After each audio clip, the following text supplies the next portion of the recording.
Pues la hice arrancando desde la microbiología. Entonces, de manera interesante, pues uno hace de forma retrospectiva de pronto un análisis y una aproximación diferente a lo que sería haber visto el paciente desde el principio, pero pues ya les voy a comentar entonces cuál es la resolución de este caso.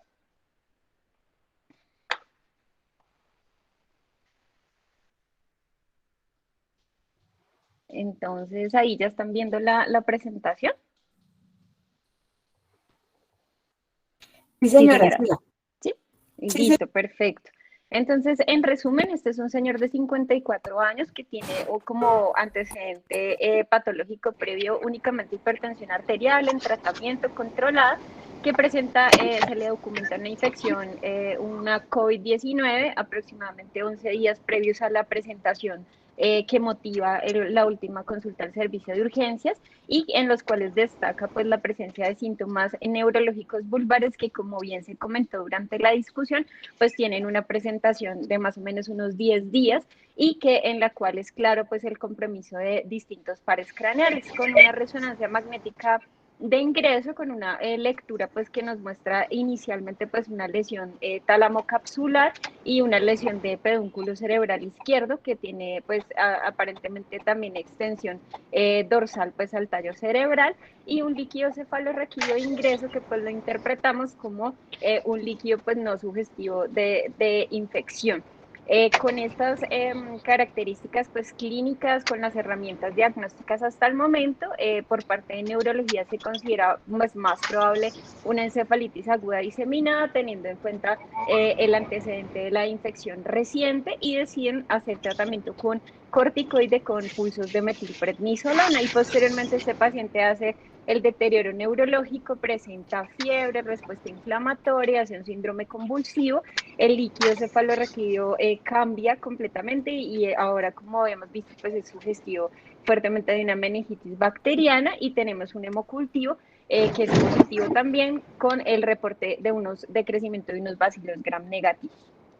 Entonces, traigo, este es como, no quedó muy bien, no estaba como muy clarito, pero les voy a mostrar. Esta es la lámina pues original del paciente que se tomó el gram a partir del hemocultivo y pues las estructuras que se veían son unos bacilos muy pequeñitos que se observan por acá, que se veían efectivamente como gram negativos. Y les voy a mostrar enseguida otro gram de otro paciente que también vimos, al cual le hicimos el gram, le hicimos el centrifugado también de otro hemocultivo positivo con el mismo microorganismo, que es este es el gram de otro paciente de un centrifugado, entonces donde se observan los mismos bacilos muy pequeñitos, como en pares, algunos en cadenas, pero son bacilos gram positivos. Este es el cultivo, este es el subcultivo original del paciente que se hizo a partir del hemocultivo, donde se observa pues el crecimiento de estas colonias muy pequeñas en este agar sangre y se observa también una hemólisis, no sé si alcanzan a ver, alrededor de las colonias. Esto se identificó pues por malditos a partir del subcultivo y la identificación fue una listeria monocitógenes. Y pues finalmente el líquido cefalorraquídeo también del segundo film array también identifica una listeria monocitógenes. Entonces, este caso pues fue visto después por infectología, fue visto inicialmente con el reporte rápido del FilmArray, entonces se orientó a manera de hacer el cambio de tratamiento antimicrobiano, se le suspendió la vancomicina, la ciclovir, efectivamente el tetraconjugado y se continuó ampicilina adicionándose el tratamiento con gentamicina. Se ordenó pues inicialmente pues en ese punto estaban pendientes los hemocultivos que aparecían con un bacilo gram negativo. Sin embargo, por parte de infectología, pues se consideró que muy probablemente con el resultado del FilmArray, el resultado del hemocultivo, pues estaba relacionado directamente con la etiología del sistema nervioso central. Se hizo pues una resonancia magnética de control que pues mostró pues ya formación de abscesos cerebrales que se observaban y que no eran susceptibles de drenaje, por lo que se consideró pues terapia triple combinación con trimetoprim y esto se llevó a 6 semanas del tratamiento. Como se había iniciado corticoide también en la unidad de cuidado intensivo en la luz de una meningitis bacteriana, se hizo la disminución progresiva del corticoide. Este paciente completó la terapia antimicrobiana a manera intrahospitalaria y ya egresó pues con plan de rehabilitación integral y con la orden de continuar la vigilancia con potenciales.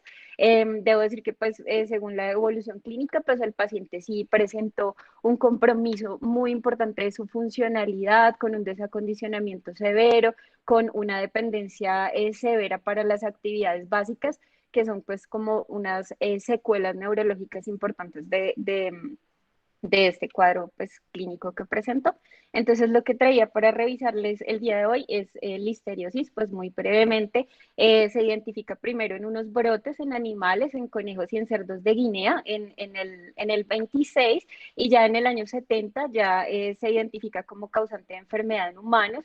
En los años 80 se identifica que es transmitido por alimentos, inicialmente pues clasificado como 8 especies y 2 subespecies, y actualmente pues por lo menos un poco más de 17 a 19 especies que son reconocidas. En humanos pues el patógeno reconocido más importante es Listeria monocytogenes. Entonces, algunas características microbiológicas es que esta bacteria pues es un bacilo que es gram positivo, efectivamente muy pequeño, es un anaerobio facultativo que puede crecer a variadas temperaturas que van entre 1 hasta 45 grados y que puede crecer en concentraciones muy altas de sal, hasta mayor al 10%, a pHs muy variables y que tiene la capacidad de formar biopelículas. Cuando se hace gram directamente de medios de cultivo semisólidos, se puede ver que estos bacilos son móviles y como lo veíamos en la imagen que les mostraba del otro ejemplo de otro paciente, vemos que se pueden ver como bacilos muy pequeñitos aislados o se ven en parejas o en cadenas muy cortas. Esta imagen de acá es un ejemplo de una coloración gram que muestra cómo es la variabilidad de la visibilización de los bacilos de listeria en el gram, donde ellos tienen una característica y es que se decoloran muy fácilmente después de la coloración gram. Y aquí vemos bacilos que se ven como gram negativos y bacilos como gram positivos. Y este bacilo que está aquí en la mitad es una E. coli. Entonces vemos cuál es el tamaño, la relación del tamaño de esa listeria. Entonces crece en la mayoría de cultivos, demora 1 o 2 días y en el agar sangre, como veíamos, pues presenta una beta-hemólisis débil, que son algunas de las características que podían ayudarnos a orientar inicialmente. Entonces, este patógeno es ubicuo, usualmente pues está presente de manera importante en heces de animales y esto hace que los alimentos, pues digamos que sean fácilmente contaminados, de manera que las fuentes originales pues de la infección para el ser humano son los alimentos contaminados y también hay transmisión de madre a feto. Estos alimentos pues son predominantemente los lácteos, las frutas, los vegetales, las carnes y los pescados, y de todo este grupo digamos que lo que tienen en común es que son alimentos que son listos para consumo. De los quesos, los más importantes, los más implicados son los quesos blandos, los quesos madurados, y a nivel de frutas, vegetales y carnes, hasta un 15% pues pueden tener contaminación en su superficie por listeria. A nivel pues de la transmisión madre-feto, pues hay múltiples complicaciones que son no solamente durante el embarazo, sino también en el periodo ya neonatal. Y las personas, los adultos sanos, pueden ser portadores fecales hasta en un 5%, y el hecho de que sea ubicuo, de que haya alta contaminación en los alimentos, pues hace que muchas veces seamos portadores de manera transitoria. Es una infección que realmente es poco frecuente en el mundo. En Estados Unidos y en la Unión Europea, la incidencia de los casos por año es menor de un caso por 100.000 habitantes. Y en Colombia, los reportes que encontré pues están en relación con la vigilancia de brotes. En los últimos años, 2 brotes para el 2017, 4 en el 2018 y 3 identificados en el 2019, que están relacionados efectivamente con estos tipos de alimentos, sin tener pues realmente datos claros en relación con los casos más de tipo esporádico y no relacionados con los brotes. Estos brotes, pues el primer brote que fue identificado, comprobado, transmitido por alimentos fue en Canadá en 1980 al 81 y se encontró pues que fue por consumo de ensalada de col y más recientemente un brote muy importante en Sudáfrica en el 2017 al 2018 con 200 muertes que estuvo relacionado con el consumo de un alimento contaminado, que es una comida, pues es una carne procesada que ellos hacen allá.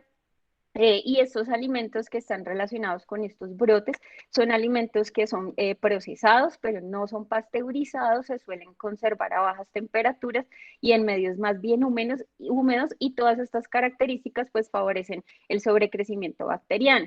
Este patógeno es muy importante para la industria de alimentos y pues se han desarrollado en los últimos años tecnologías que permiten que se disminuya la carga bacteriana en el alimento y estas tecnologías lo que hacen es alterar el ADN bacteriano, pero sin hacer o producir cambios en las características de esos alimentos.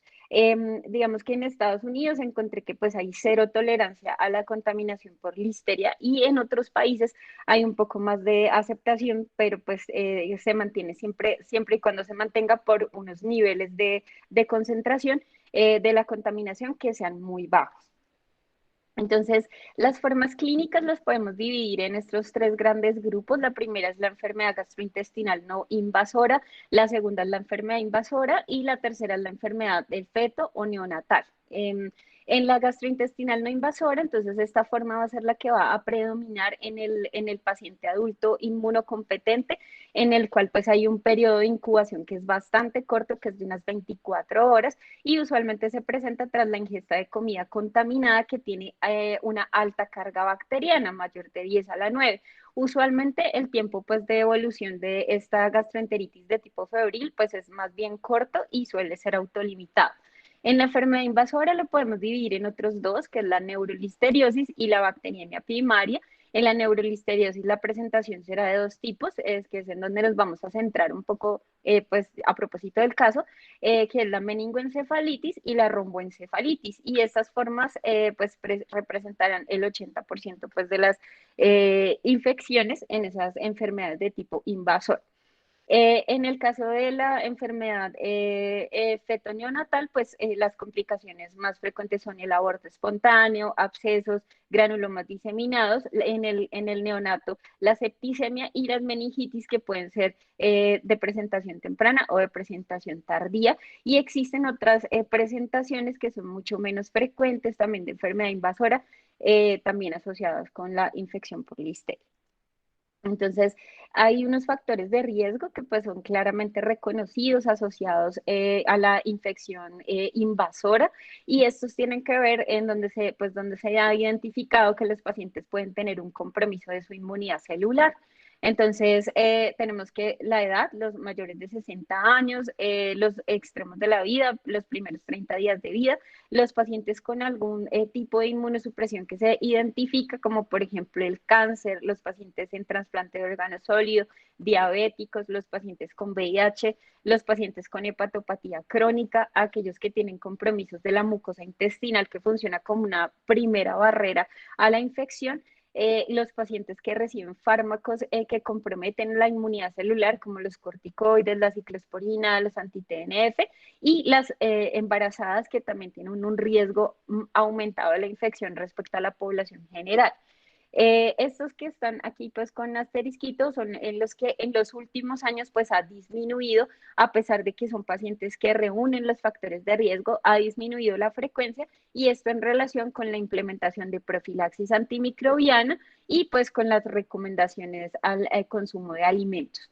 En general, pues la mortalidad puede ir hasta el 30%, aumentándose más en las formas de presentación de compromiso del sistema nervioso central. Y respecto a la edad, pues hay dos datos que encontré diferenciales acá, en donde predomina, digamos, la presentación de neurolisteriosis usualmente en la edad media, entre los 45 y los 65 años, y la presentación de bacteriemia primaria, sobre todo por encima de los 65 años. Entonces, para hablar un poquito de la patogénesis, este es un bacilo que es intracelular facultativo, que tiene algunas características que lo hacen, pues que caracteriza su virulencia. Entre esas es, primero, la capacidad que tiene de adhesión a la célula inicialmente gastrointestinal, la capacidad de invasión a las células. Una vez que es fagocitada por algunos macrófagos, también es la capacidad de producir esta hemolicina, que lo que hace es romper esos fagosomas y que le permite escapar al citosol, hacen multiplicación intracelular y tiene la capacidad también de pasar de célula a célula. Entonces, el ingreso pues es a través usualmente de los alimentos que están contaminados al intestino, luego a los nodos linfáticos y luego a nivel de hígado y a nivel de vaso, pues pueden infectar, comprometer los macrófagos y es aquí donde el sistema inmune innato pues tiene como el principal papel en el control de la infección, principalmente las células T citotóxicas y los fagocitos activados. Si tenemos un compromiso del sistema inmune innato de su capacidad celular en este punto, entonces se producirá pues una diseminación a nivel de tracto sanguíneo, lo que le permitirá hacer posteriormente la invasión al sistema nervioso central y atravesar pues la barrera hematoencefálica y atravesar también la barrera placentaria. Entonces, respecto ya a la neurolisteriosis, pues tenemos una presentación, como les decía, pues una presentación que ya dividiéndola es de tipo subagudo o una romboencefalitis. En la subaguda, las características principales son fiebre, la cefalea y la presencia de rigidez cervical, en la cual, digamos, una característica clínica clave importante es el tiempo de instauración. Este tiempo de instauración suele ser en días, mucho más larvado y superior a otras etiologías bacterianas de meningitis. Y este compromiso subagudo se puede ver tanto en brotes, en los pacientes inmunocompetentes que están dentro del grupo de pacientes que se encuentran dentro del brote, o en los casos esporádicos que principalmente son pacientes que tienen inmunocompromiso. Y efectivamente, como se mencionaba durante la discusión, una característica muy importante del líquido es que la coloración Gram en la mayoría de los casos suele ser negativa. En el caso de la listeria, la sensibilidad pues no es tan buena y el líquido cefalorraquídeo suele tener recuentos celulares más bien bajos. Entonces, en el escenario de un subagudo con estas características, con este líquido cefalorraquídeo, pues el principal diferencial será una etiología viral en principio, donde podría ayudarnos efectivamente pues el lactato para diferenciar de una posible etiología bacteriana. Y en el caso de la romboencefalitis, más predomina la cefalea, predominan síntomas como náusea y vómito. Los signos meningios son mucho menos frecuentes que en este caso subagudo y la fiebre puede estar ausente hasta en el 15% de los pacientes. Aquí pues se presenta el compromiso de múltiples pares craneales, los pacientes hacen manifestaciones de disfunción cerebral y presentan también ataxia con las mismas características diferenciales del líquido cefalorraquídeo y en este caso de manera importante destacar que la mortalidad puede ser hasta el 50% y la discapacidad de estos pacientes puede alcanzar hasta el 44%. Y en este caso de la romboencefalitis con estas características, el diferencial suelen ser etiologías no infecciosas. Entonces, esta es una tablita que nos muestra más o menos los hallazgos neurológicos de los pacientes que cursan con infección del sistema nervioso central. Entonces, donde vemos aquí, pues el predominio son en el nivel de conciencia delirium, confusión o letargia. En el caso de los síndromes convulsivos, pues el predominio es generalizado. Aquí pues vemos cuáles son los pares craneales que predominantemente están comprometidos, como el séptimo par, el noveno y el décimo par, el tercer par, como veíamos también en el caso del paciente, algunas de esas características. Y aquí vemos también de los otros déficits focales, pues la presencia de hemiparesias o debilidades de extremidades, que también son características y son de las más frecuentemente encontradas. Entonces, esto solamente es para mostrar cuáles son como las características típicas de los líquidos cefalorraquídeos, pues dependiendo de las diferentes etiologías, y aquí es importante que Listeria efectivamente es diferente de las demás, teniendo pues que el recuento de esos leucocitos usualmente es más bajo que en las otras etiologías y puede ser pues de predominio linfocítico, que es algo que habrá que tener en cuenta. Para hacer el diagnóstico, entonces tendríamos varias aproximaciones. La primera efectivamente es la microbiología, que pues nos va a ayudar a hacer la confirmación diagnóstica, y la segunda es la radiología, que nos da pues una orientación hacia la posibilidad de la etiología. Respecto a la microbiología, pues se hará inicialmente una tinción pues gram del líquido cefalorraquídeo, el cultivo de líquido y los hemocultivos. Entonces, como mencionaba previamente, esta tinción GRAM pues tiene una baja sensibilidad. El cultivo de líquido cefalorraquídeo pues puede ser positivo hasta un 83%, pero característicamente en la listeriosis las concentraciones bacterianas en líquido cefalorraquídeo suelen ser bajas, de 10 a la 4 bacterias por mililitro, y eso hace que, digamos, que el rendimiento de estas pruebas sea bajo. Y los hemocultivos positivos en un 64% más o menos de los pacientes que presentan la romboencefalitis. En el caso de las aproximaciones moleculares, pues esta PCR múltiple pues sí tiene una sensibilidad mayor a estas pruebas convencionales. El tiempo también es mucho menor porque nos va a arrojar una respuesta aproximadamente en una hora, y va a requerir un volumen de muestra muy bajito de 200 microlitros. Hay pocos datos específicamente con listeria, pero lo que encontré pues es que la sensibilidad y la especificidad sí son por lo menos mayores a un 90%. Lo que dice pues el inserto de la prueba pues es que es incluso superior al 94%. Pero pues no 100% en la sensibilidad. Y respecto a la radiología, pues la imagen de elección, como se discutió previamente, pues es la resonancia magnética cerebral, y los signos o las imágenes que son altamente sugestivas de un proceso infeccioso de una romboencefalitis son la presencia de múltiples imágenes que son característicamente abscesos que comprometen predominantemente el cerebelo y el tronco. Aquí vemos unas imágenes de ejemplo que son en realidad microabscesos. Estas imágenes son mucho más pequeñas de las que veíamos en la presentación del caso. Y finalmente, pues el tratamiento, digamos que el tratamiento estándar es predominantemente la ampicilina, y como alternativo pues está el tratamiento con trimethoprim. A este tratamiento estándar se debe considerar adicionar un aminoglucósido, ojalá en la primera semana del tratamiento, esto pues teniendo en cuenta pues datos que provienen de los datos de sinergia in vitro por una actividad pues bactericida de la ampicilina junto con el aminoglucósido, y datos pues observacionales en los cuales adicionar pues la gentamicina si demuestra una reducción de la mortalidad en esos pacientes, especialmente en el grupo de pacientes que tienen neurolisteriosis más bacteriemia.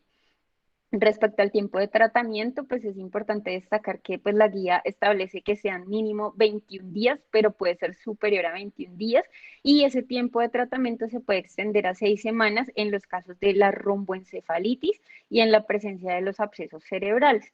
Y lo último para comentar, pues es que a pesar de que los corticoides en las infecciones del sistema nervioso central en algunos casos están completamente indicados y tienen evidencia de beneficio, por ejemplo, como en el caso de neumococo, en el caso de listeria no, y de hecho hay pues evidencia en la cual se muestra que el uso de corticoides en las infecciones por listeria no solamente no mejora a los pacientes, sino que pueden empeorar el pronóstico con datos que muestran que hay disminución de la sobrevida. Y pues eso es lo que traía.